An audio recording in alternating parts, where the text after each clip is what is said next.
Guiaram as mãos dos médicos. Aleluia. Nenhuma dor senti, nem durante a operação, nem depois. Na primeira operação foi a primeira operação foi a operação mais complicada. As cataratas estavam realmente numa situação de maior gravidade. No olho direito não, era menos, no olho esquerdo ela estava pior. Mas, mesmo assim, nem uma dor tive, nem um mau sintoma, no tempo da recuperação, nem uma dor senti. Claro, tive que observar aquilo que os médicos mandam, não estar parado há algum tempo, precisamente para tudo corresse o melhor possível. De qualquer maneira, eu ainda preciso de óculos, vejo muito bem ao longe, coisa que eu não via. Para os irmãos fazerem uma ideia do estado em que os olhos estavam. Em minha casa, na cozinha da minha casa, aí a cerca de 1 metro de distância, minha esposa falava comigo, como fez muitas vezes lá na cozinha, e havia uma escuridão nos meus olhos que eu não conseguia ver o rosto dela. Tal o estado de gravidade em que os olhos estavam. Mas graças a Deus, orações vossas, orações de outras igrejas também fizeram o melhor. Aleluia. E pronto. Preciso ainda de óculos agora para ler, mas graças a Deus, depois da segunda operação, eu constatei, já começo a ler sem óculos. Simplesmente, é melhor não serem muito otimistas, simplesmente a dificuldade ainda é alguma, ainda tenho alguma dificuldade, mas a verdade é que já consigo ver as letras mesmo sem óculos. Mas também não quero estar a forçar a vista, não quero de maneira nenhuma estar a forçar a vista, de maneira que os irmãos não se vão importar. Eu vou usar óculos durante a palavra esta noite. Aleluia. Gostaria que os irmãos pegassem nas vossas Bíblias, se as trouxeram, e vamos ler uma passagem no livro, na carta aos Romanos, no capítulo 8, versículo 37. E eu, esta noite, vou pegar num assunto que me tem preocupado. Um assunto que há muito tempo está no meu coração. É isto porque ouço muita coisa em púlpitos e também através de pessoas que estão relacionadas comigo. Romanos 8, versículo 37. Eu vou dar aos irmãos que passaram a Bíblia, acompanhem, por favor. Romanos 8, 37. Podem ficar mesmo sentados. Romanos 8, 37 diz assim: em todas estas coisas, porém, somos mais que vencedores por meio daquele que nos amou. Olha, irmãos, eu tenho muitas vezes, e esta noite, eles podem sentar, por favor. E esta noite, uma das palavras mais ouvidas e mais repetidas nesta sala foi a palavra vitória. Vamos vencer, vamos ganhar, vamos vencer, vitória, vitória, vitória. Sim, senhor. Tudo bem. Quem é que não gosta de ter vitória? Quem é que não gosta de ganhar? Ninguém gosta de perder. Até as crianças não gostam de perder. Gostam de ter para se regozijarem. Se formos a um dicionário da língua portuguesa, nós vamos à procura da palavra triunfo, ou triunfar, ou vencer, ou aliás, peço perdão. Vamos à procura da palavra, do significado da palavra vencer, e encontramos algumas coisas interessantes. Vencer é triunfar, é dominar, é ser mais forte, é levar vantagem, é chegar primeiro, é refriar. Portanto, irmãos, a ser verdade isto, irmãos, para sermos vencedores, irmãos, a vitória não surge quando você faz um gesto e a vitória surge. As coisas não surgem assim, as coisas não acontecem desta maneira. Você não carrega lá naquela coisinha de abrir a luz e abrir e fechar, a luz aparece, mas ter vitória não acontece assim. Você não é vitorioso da noite para o dia. Irmãos, a vitória ganha-se com esforço. Irmãos, se nós olharmos, e eu pensei nisto algumas vezes, irmãos, se nós olharmos para as equipas desportivas, vá lá um treinador dizer a esses jogadores, vá lá um treinador dizer, olha, tu vais ganhar. Claro que eles ficam todos contentes porque vão ganhar. Mas se for só isso, não fizerem mais nada, não acontece nada. Vão para o campo, vão lá para o sítio onde fazem o jogo e não acontece nada. Irmãos, para ganhar tem que se esforçar. Para ganhar tem que haver esforço, tem que haver esforço físico, tem que haver esforço psicológico, tem que meter na cabeça que vão ganhar. Mas isso não é assim de um dia para o outro, nem de uma hora para a outra. Irmãos, os esportistas têm que estar preparados durante a semana. O que é que vocês pensam que esse jogador português, muito famoso, chamado CR7, ou Cristiano Ronaldo, como é que vocês pensam que ele chegou aí? Ele chegou a esse ponto precisamente de ser um vencedor, precisamente porque ele se esforçou, perseverou, lutou para chegar lá. Como é que os irmãos pensam que as autoridades para combater o crime, como é que os irmãos pensam que as autoridades para combater o crime, eles têm que se preparar, eles têm que se esforçar para vencer as dificuldades. Irmãos, se nós olharmos para pessoas, para testemunhos de pessoas que conhecemos que são vencedoras, se eu agora posso pensar nesta noite, vou falar de uma coisa que eu penso que os irmãos sabem. Vou falar do apóstolo Paulo. O apóstolo Paulo, irmãos, se olharmos para a vida do apóstolo Paulo, nós não vemos um homem desmoralizado. Nós não vemos um homem queixoso a reclamar. Nós não vemos um homem desanimado por causa da maneira como certos setores religiosos do seu tempo o trataram. Não. Um homem que foi humilhado, um homem que foi ameaçado de morte várias vezes, um homem que foi odiado. Vemos um homem derrotado? De maneira nenhuma. O que vemos lá, daquilo que se lê nas páginas da Bíblia, nas cartas que ele escreveu, nós não vemos um homem caído, abatido, derrotado. Não. O que é que nós vemos? Uma pessoa vencedora. Nós vemos um homem convicto. Nós vemos uma pessoa paciente. Nós vemos uma pessoa determinada. Oh, meus amados irmãos, se nós queremos ser vencedores, não é apenas pronunciar a palavra vitória e repetimos vitória, vitória, vitória, vamos ganhar. Não, irmãos, se a pessoa quer ser vencedora, se a pessoa quer alcançar sucesso, e eu creio que os irmãos querem, se os irmãos querem se sentirem vencedores, a primeira coisa que a pessoa tem que fazer, escute isto que eu vou dizer, irmãos, a primeira coisa que você tem que fazer é vencer-se a si próprio. Porque muitas vezes o problema é esse. Nós queremos vitória para nós. Queremos vitória aqui, queremos vitória ali. Mas muitas vezes, irmãos, nós temos que nos vencer a nós próprios para lá chegarmos. Irmãos, nós temos que quebrar as limitações. Nós temos que quebrar as incapacidades.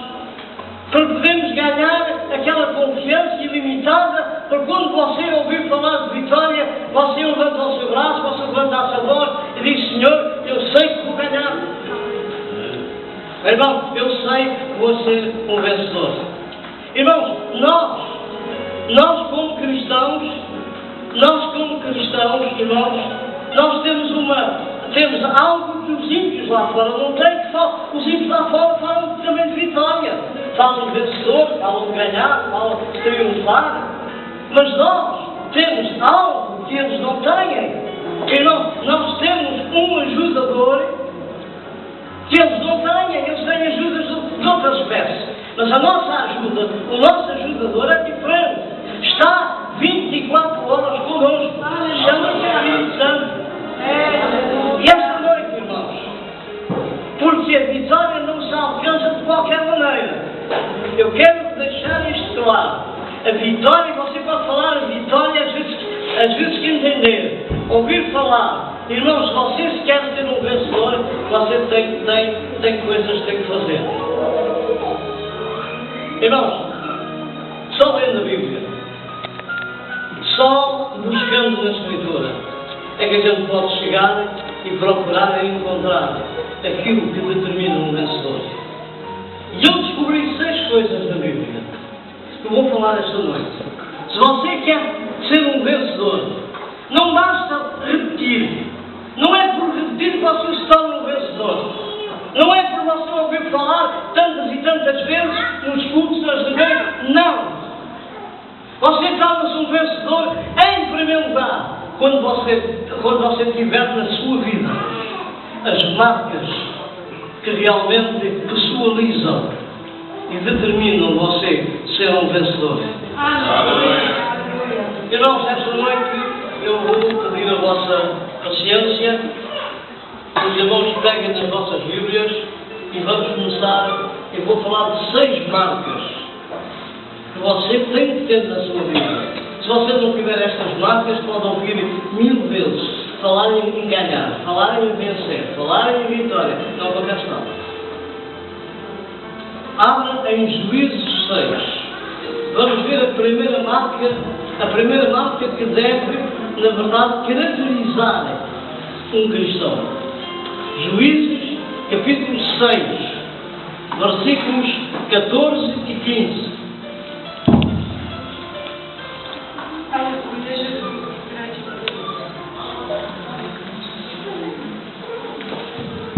Juízes 6, versículos 14 e 15. Vamos ver a primeira marca que deve caracterizar um vencedor. Capítulo 6, versículos 14 e 15. Diz assim: Então se virou o Senhor para ele e disse: Vai nessa tua força e livra Israel da mão dos midianitas, porventura não te enviei eu? Notem agora o versículo 15. A chave está aí. E ele lhe disse: Ai, Senhor meu! Estamos a falar do Gideão. Gideão é muito conhecido. Ai, Senhor meu! Como que livrarei Israel? Eis que a minha família é mais pobre em Manassés e eu o menor na casa do meu pai. Irmãos, a primeira dificuldade, a dificuldade que limita a vida daquelas pessoas que querem ser vencedoras chama-se complexo de inferioridade. Chama-se fraqueza. Irmão, Gideão achava que não era capaz. Gideão achava que não tinha possibilidades. Ora, meus amados irmãos, deixem-me dizer uma coisa. A obra de Deus, em certas igrejas, por vezes sofre paragens. E está aqui um homem que é capaz de saber isto. E outro homem que sabe isto. E outro que sabe isto. E outro que sabe isto. Irmão, a obra de Deus em certas igrejas tem paragens. E às vezes não anda. Sabe porquê? Por causa de cristãos como Gideão. Meu Deus. O pastor dá-lhes uma responsabilidade e eles dizem que não podem, que não têm capacidade. Meu Deus. Irmãos, o cristão, para ser mais que vencedor, o cristão, para ser um vencedor, tem que meter na cabeça que ele não trabalha sozinho. Você não trabalha sozinho. Lá fora os ímpios fazem as coisas sozinhos, com as suas habilidades, com as suas capacidades, com a sua inteligência, com a sua habilidade. Não, mas o cristão não. Aleluia. Você não trabalha sozinho, você trabalha com o Espírito Santo. Amém. Os ímpios só contam com eles próprios, com os seus esforços, com a sua inteligência, com as suas habilidades. O cristão não. O cristão o cristão que assume uma responsabilidade, esse cristão tem quem o ajude. Aleluia. Pegue na sua Bíblia, por favor, e abra em João 15. João capítulo 15, versículo 5.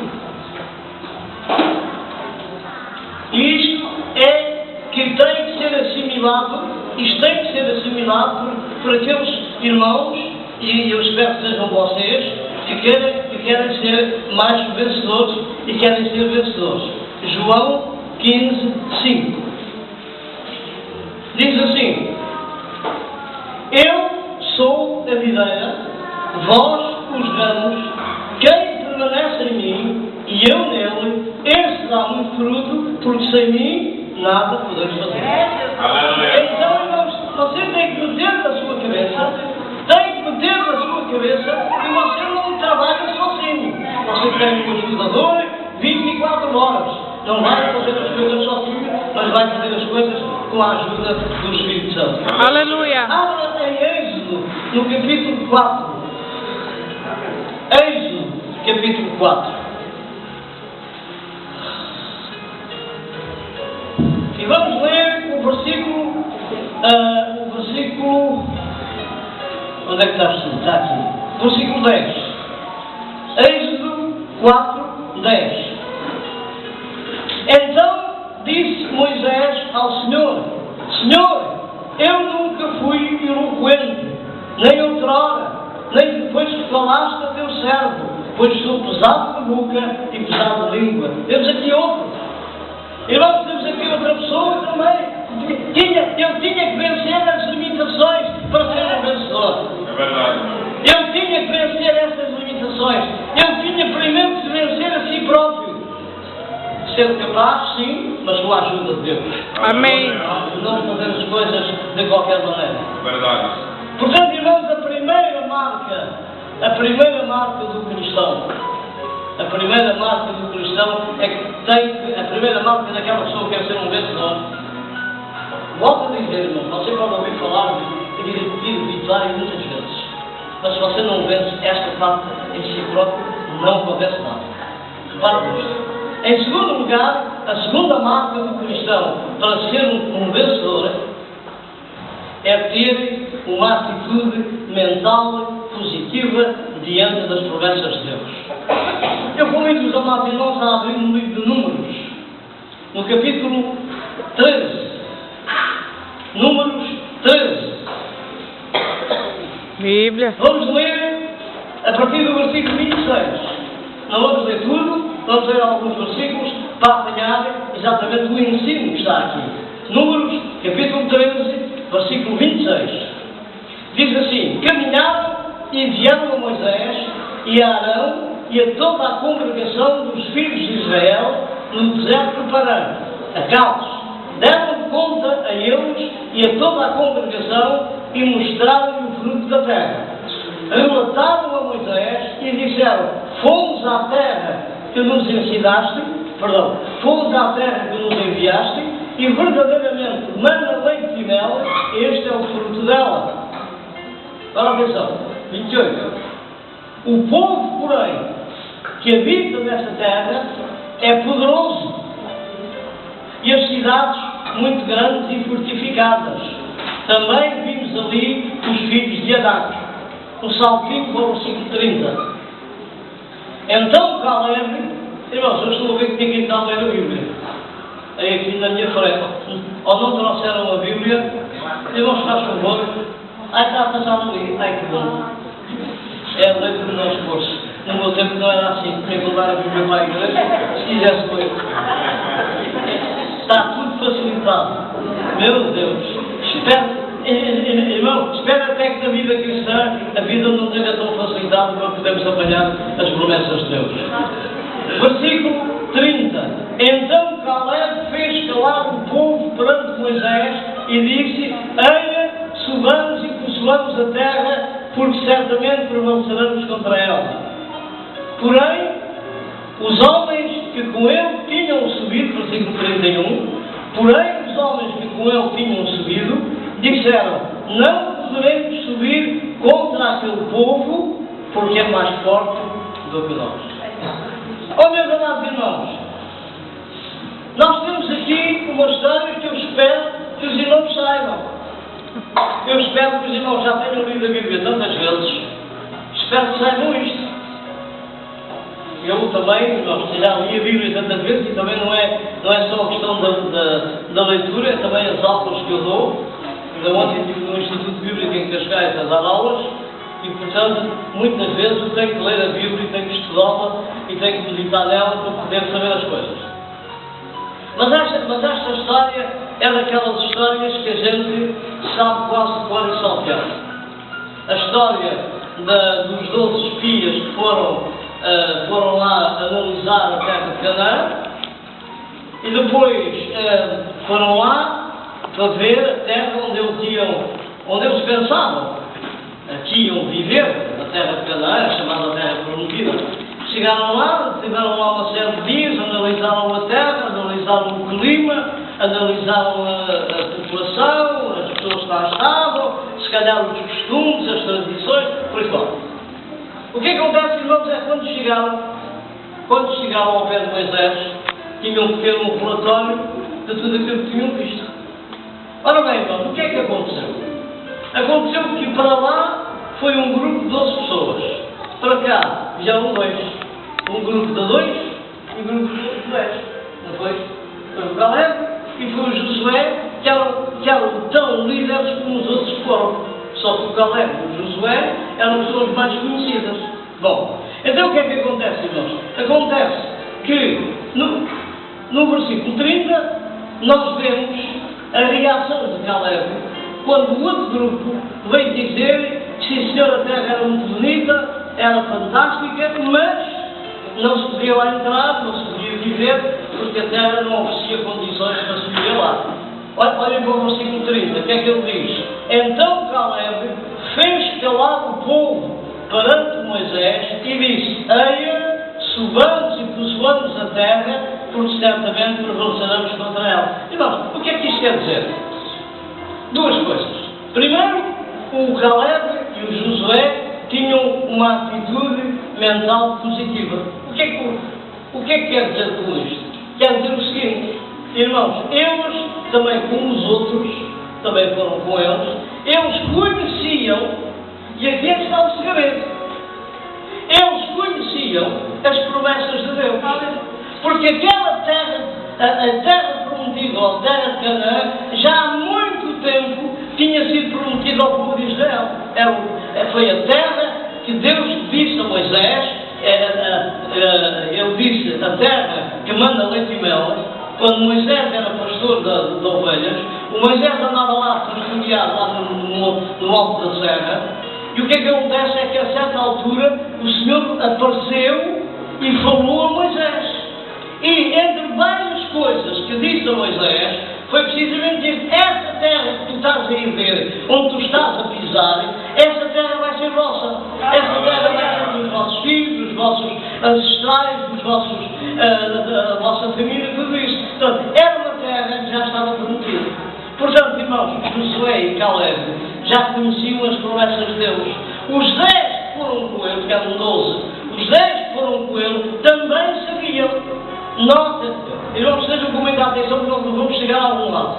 Os 10 também conheciam a promessa. Isto é, os 12 que foram lá conheciam as promessas de Deus. Não tinham sido promessas modernas daquela altura, foram promessas já muito antigas. Ora bem, no versículo 30, como vemos, o Caleb que conhecia as promessas, insurgiu-se contra a atitude dos outros 10, porque conhecia as promessas. Portanto, o Caleb e o Josué tinham uma atitude mental positiva, porque aceitaram e confiaram que Deus, aquilo que Deus tinha dito há muito tempo atrás, ia se realizar. Aleluia. Chegamos ao versículo 31 e encontramos o povo, encontramos os outros 10 a revoltarem-se quando disseram: nós não podemos subir. Quer dizer, estas pessoas, escutem muito bem, irmãos, estas pessoas conheciam a promessa de Deus, sabiam que Deus os ia colocar lá, porque aquilo que Deus diz não falha. Meu Deus. O que Deus diz vai se realizar. Não se realiza quando eu quero, quando você quer. Deus tem um timing, Deus tem um calendário, e como também vai ter um calendário para a pastora, para ela trabalhar. Amém.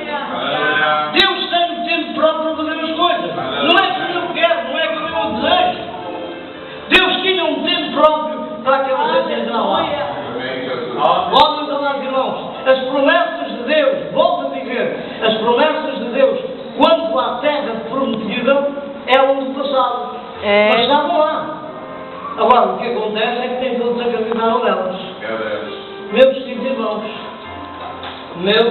irmãos, Meu Deus. ouçam o que eu vou dizer, ouçam o que o Espírito vai dizer agora.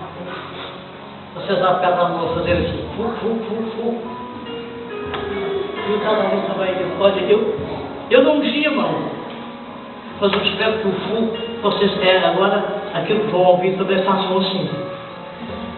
Também dizer fu. Fogo, Jesus. Eu sempre quero ver quem é um corajoso. Preparem-se. É, Deus. Irmãos, nem todos, escutem bem, irmãos. Olha, Manda eu quero ver esse sorriso na vossa cara daqui a bocado. Aleluia, Jesus. Olha, irmãos, nem todos aqueles que foram à terra prometida, os 10, as promessas estavam lá. Eu quero repetir isto. As promessas estavam lá, as promessas foram dadas, eles sabiam. É, Jesus. Meus amados irmãos, 2 tinham uma atitude mental positiva, aceitaram. 10 tinham uma atitude mental negativa, não aceitaram. Meu Deus. Irmãos, isto é um problema. Irmãos, esta situação não foi daquele tempo só. Os tempos passaram, os séculos passaram e chegou aos dias de hoje. Isto é um problema também das igrejas de hoje. É verdade. Irmãos, a Bíblia diz que Deus suprirá as nossas necessidades. Não diz? Os irmãos leem isto, sabem isto? Mas continua a haver crentes que não dão o dízimo. Isto é uma atitude mental negativa. Meu Deus. A Bíblia diz que Deus é o meu pastor, nada me faltará. As pessoas sabem. E o Salmo 23 é o salmo que mais lido e mais lembrado é. Meu Deus. Irmãos, a Bíblia diz que Deus é o meu pastor, nada me faltará, mas continua a haver cristãos a tomar remédios para combater o medo e a ansiedade. Meu Então, Deus. esquece a palavra. A Bíblia diz que Deus dá o sono aos seus amados, mas continua a haver crentes a tomar comprimidos para dormir à noite. Meu Deus. É verdade? Aleluia.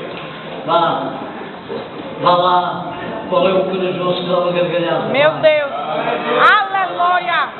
Vá lá. É verdade, Deus. Vá lá. Glória a Jesus. Ei. Manda fogo, Jesus. Aleluia. Manda fogo, Deus. Bate mais um pouquinho, Jesus. Queima. Aí, irmãos, a pergunta que se põe esta noite é esta. Porquê? Porque os crentes não têm uma atitude mental positiva em relação às promessas de Deus. Meu Deus. Não tem. Não tem, irmãos. Está lá escrito. Já leram, sei lá quantas vezes. Sobretudo o Salmo 23. Mas a atitude é esta. Irmãos, quando o médico te disser que é impossível, responde a ele, tudo é possível ao que crê. Amém. É verdade. Quando o advogado, quando a funcionária das finanças, quando os elementos do governo disserem que não há possibilidade, meu irmão faz a mesma coisa. Diz, não, tudo é possível ao que crê. Amém. Tudo é possível ao que crê. Glória a Deus. Muito rapidamente, irmãos, um irmão da minha igreja apanhou um envenenamento do sangue. Ninguém sabe porquê. E o homem foi parar ao hospital da Dona Sintra. É o hospital lá perto da nossa igreja, em Queluz. O homem foi para o hospital, esteve no hospital quase um mês. Quase um mês em coma. Os médicos, a esposa e os crentes iam visitar o irmão Golão, que é o nome dele, e os médicos disseram, não há possibilidade. Não há possibilidade. Vão se preparando, que ele vai morrer. Um mês, no hospital. Meu Deus. Um homem em coma. Ia-se visitar a pessoa, nem sequer abriu os olhos. Em coma.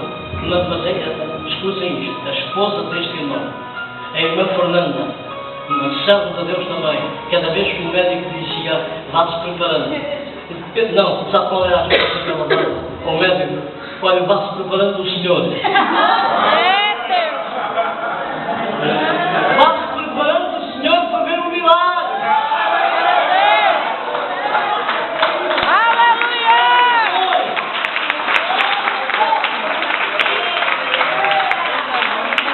Esta irmã tinha uma atitude mental positiva. Aleluia. Ela também leu o Salmo 23.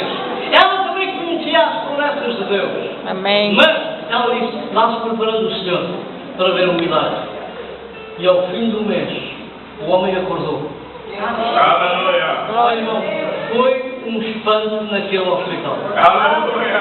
Os médicos, as enfermeiras, toda a gente ficou de boca aberta. O Aleluia. médico e a esposa chamou a médica e o médico lhe disse assim, ouça lá, eu não vos avisei, se preparassem. Aleluia. Está ali vivo ou não está vivo? O irmão Paulo saiu do hospital, são e salvo. Ele saiu como entrou. Ninguém soube o que é que ele teve. O que se sabia é que ele esteve em coma. A única coisa que os médicos disseram foi um envenenamento do sangue. Porquê? Ninguém soube. Mas a verdade, irmãos, é que alguém entrou lá naquelas horas e fez o milagre. Está lá. Irmãos, nós temos que ter a consciência de que temos um ADN na nossa mente. E o ADN que nós temos é o ADN da vitória. Aleluia! Irmãos, e mais. E outra coisa que deve estar na nossa mente, que nos deve levar a ser mais vencedor. Leia comigo em João 15:7. Faz favor de reparar o que é que está aí escrito. João 15:7. Diz assim, se permanecerdes em mim e as minhas palavras permanecerem em vós, pedireis o que quiseres e vos será feito. Aleluia. Portanto, irmãos, se tu queres ser um vencedor, tu tens que ter isto, tens que ter uma atitude mental positiva. E a única maneira de ter uma atitude mental positiva, a única maneira é conhecer a palavra de Deus. Aleluia! E conhecer a palavra de Deus e guardar a palavra de Deus. É verdade. Quanto mais palavras estiver lá dentro, mais vencedor tu serás. Tu acreditas e vais crer que Deus vai vencer. Aleluia! Terceira marca do cristão que quer ser vencedor. Abre em Lucas, no capítulo 13, versículos 10 a 14. Lucas 10, 13 a 14. Vamos ver outra característica dos vencedores, daquelas pessoas que querem ser vencedoras. Lucas 10, Lucas 13, peço desculpa, Lucas 13, versículos 10 a 14.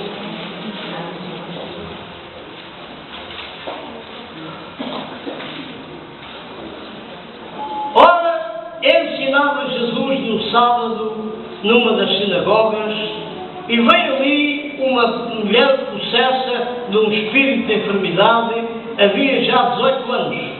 Andava ela encurvada, sem de modo algum poder endireitar-se. Vendo-a Jesus, chamou-a e disse-lhe, mulher, estás livre da tua enfermidade. E impondo-lhe as mãos, ela imediatamente se endireitou e dava glória a Deus. Agora nós vemos o 14. O 14 tem aí a característica.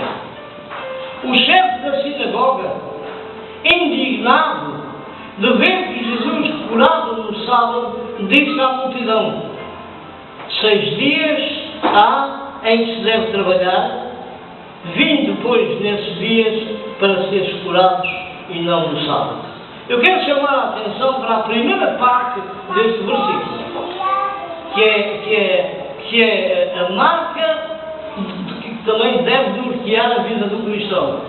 Ele diz, o chefe da sinagoga, indignado, de ver que Jesus curava no sábado. Irmãos, nós temos aqui a terceira marca, a terceira característica do cristão. Irmãos, nós vemos aqui Jesus a enfrentar a discordância de uma autoridade. Jesus a enfrentar a discordância. Uma autoridade não estava de acordo com Jesus. E Jesus enfrentou. Irmão, Jesus estava certo.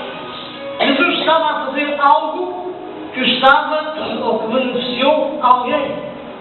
Mas a verdade é esta. Desculpa, irmãos. Irmãos, nem sempre o bem que ele fazia era aceito. Mas Jesus podia com isto. E meus amados irmãos, a terceira característica do cristão é esta. Nem tudo que tu fazes muitas vezes, mesmo que seja bom, mesmo que seja correto, vai ser aceito pelos outros. Nem sempre. Vamos ter sempre à perna os críticos. Vamos ter sempre à perna os invejosos. Meu Deus. Vamos ter sempre à perna aqueles que subiram. Meu Deus.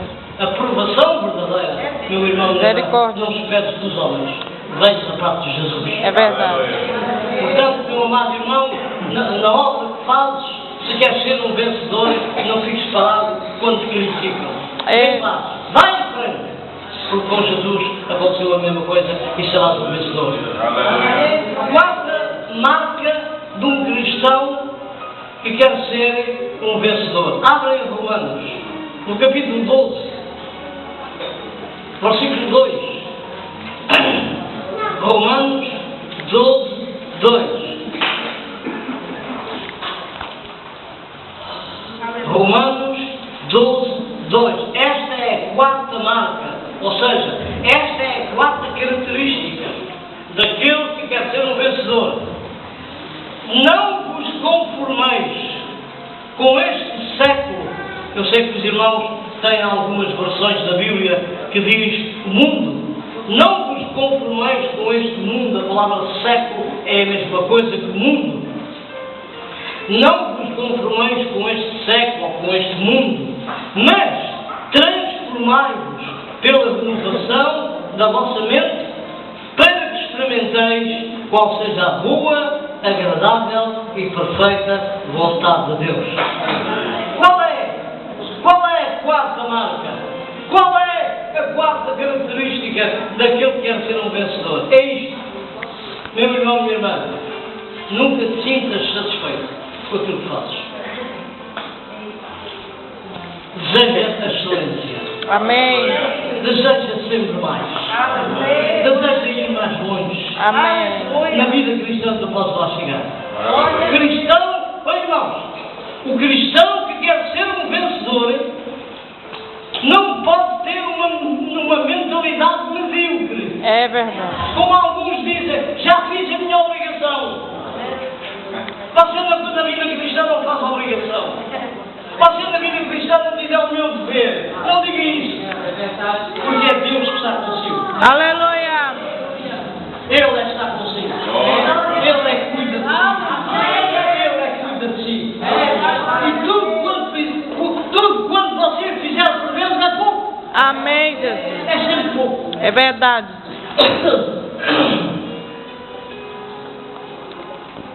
Já fiz a minha obrigação.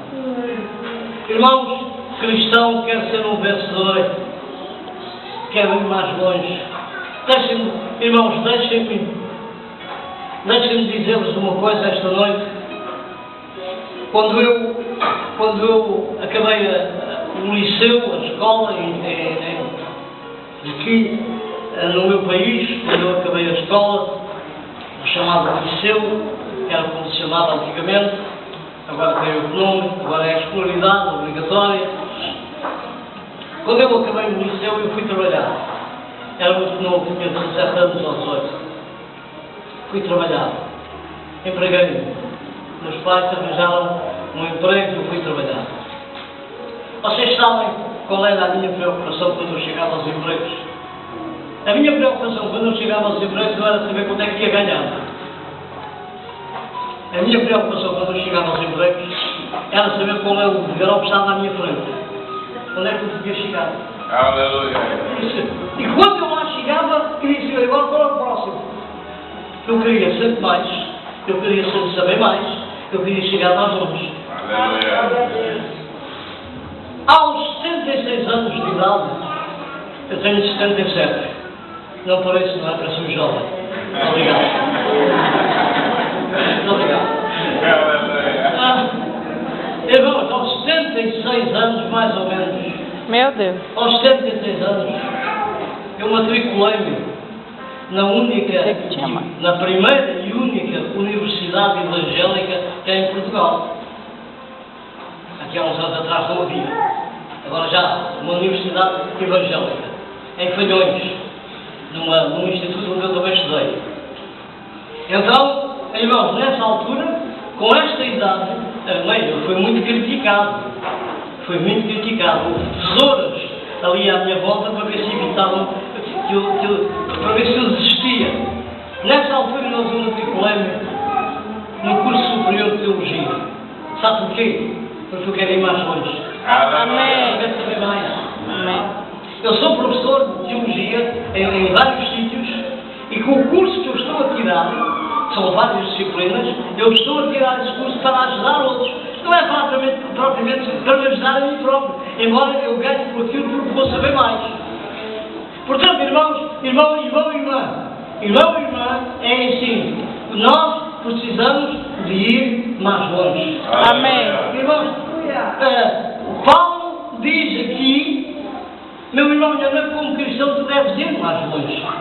Deves saber mais do que tu sabes. Não te limites apenas a vir aos cultos. Compra livros, compra auxiliares, estuda, medita. Irmãos, Paulo diz aqui para não nos conformarmos. Vocês sabem que o conformismo é um inimigo do desenvolvimento. Portanto, irmãos, olha, se tu não és ainda batizado no Espírito Santo, não te conformes. Luta para seres batizado no Espírito Santo. Se tu queres que Deus te use, não te conformes com a tua situação. Vai mais longe. Chega ao pé do teu pastor e diz, pastor, eu quero trabalhar, eu quero fazer, eu quero ir longe. Aleluia. Irmão, jejua, ora, deseja o melhor. Existem nas igrejas hoje cristãos que dizem que querem que Deus os use.